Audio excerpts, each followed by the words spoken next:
bien-aimés. Je suis le pasteur Julien Ngomou. Beaucoup de mes enfants m'appellent par ailleurs Maman Chouchou. Et je suis très contente de vous retrouver aujourd'hui pour partager un petit bout de la parole de Dieu.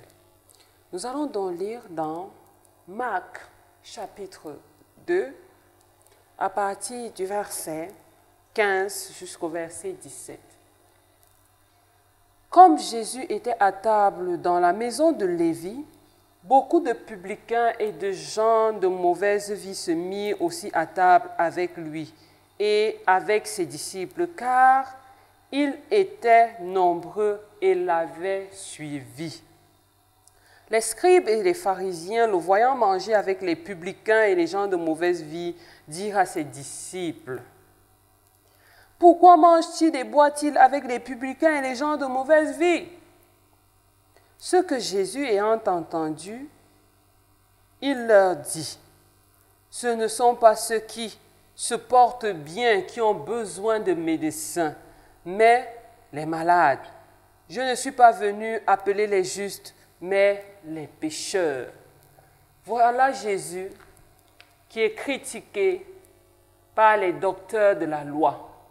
Les scribes et les pharisiens, en leur temps, étaient les gens qui enseignaient la loi de Dieu, la loi de Moïse, qui enseignaient au peuple à connaître Dieu.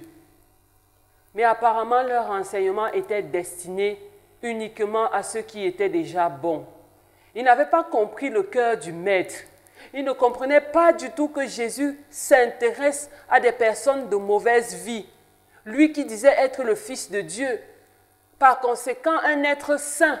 Comment un être saint pouvait intégrer dans sa sainteté une alliance avec des hommes pécheurs, une alliance avec des hommes de mauvaise vie? Voilà la question que les scribes et les pharisiens se posaient.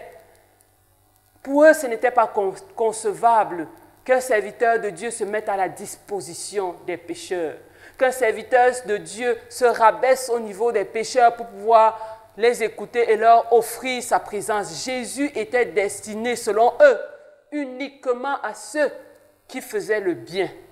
Mais Jésus n'est pas d'accord avec cette pensée. Il va dénoncer cette pensée en leur rappelant que ce ne sont pas ceux qui sont bien portants qui ont besoin d'un médecin, mais plutôt ceux qui sont malades.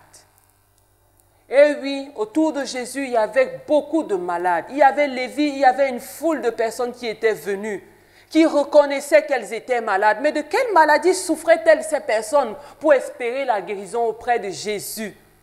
Il nous a dit très précisément que c'était des personnes de mauvaise vie. Aujourd'hui encore, nous avons beaucoup de personnes de mauvaise vie qui vont chercher la guérison auprès de Dieu. Le Seigneur, notre Dieu, le Seigneur Jésus-Christ est le médecin des pécheurs, le médecin de ceux qui ont une mauvaise vie. Il est disposé à leur donner une vie nouvelle, une vie pure, une vie remplie de sainteté, si toutefois ils admettent, ils reconnaissent qu'ils sont sur le chemin de l'égarement, qu'ils ont une vie qui n'honore pas Dieu. Jésus n'est pas venu pour condamner les pécheurs, pour les prendre et les jeter en enfer. Jésus est venu pour les sauver. Tous ceux qui reconnaissent leur état de péché, Jésus est disposé à les amener avec lui dans le royaume de son Père. Bien-aimés, le défi, c'est pouvoir reconnaître son état de péché. Beaucoup aujourd'hui refusent de reconnaître leur état. Ils viennent dans la maison de Dieu et ils jouent aux hypocrites. Ils affichent des apparences nobles, des apparences de sainteté, alors que dans la réalité, ils sont des pécheurs voraces, terribles. Lorsqu'ils sont en dehors de la maison de Dieu, en dehors de la présence de Dieu, ils commettent toutes sortes d'ignominies. Aujourd'hui, Jésus-Christ dénonce cela. Jésus n'est pas venu pour ceux qui donnent l'apparence d'être purs ou pour ceux qui pensent être purs alors qu'ils ne le sont pas. Jésus est venu pour celui-là qui reconnaît sa mauvaise vie, pour celui-là qui reconnaît son état de péché. Et Jésus n'a pas honte de se mettre à table avec des pécheurs repentants.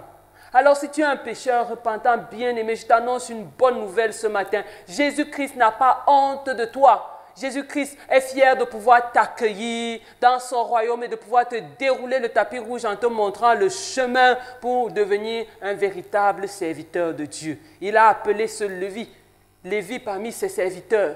Il a appelé beaucoup d'autres, des femmes pécheresses, adultères, à devenir ses serviteurs.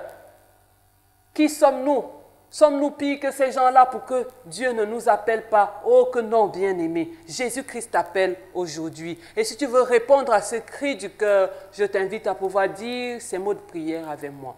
Merci Seigneur Jésus-Christ de m'appeler à devenir un de tes serviteurs, un des tiens.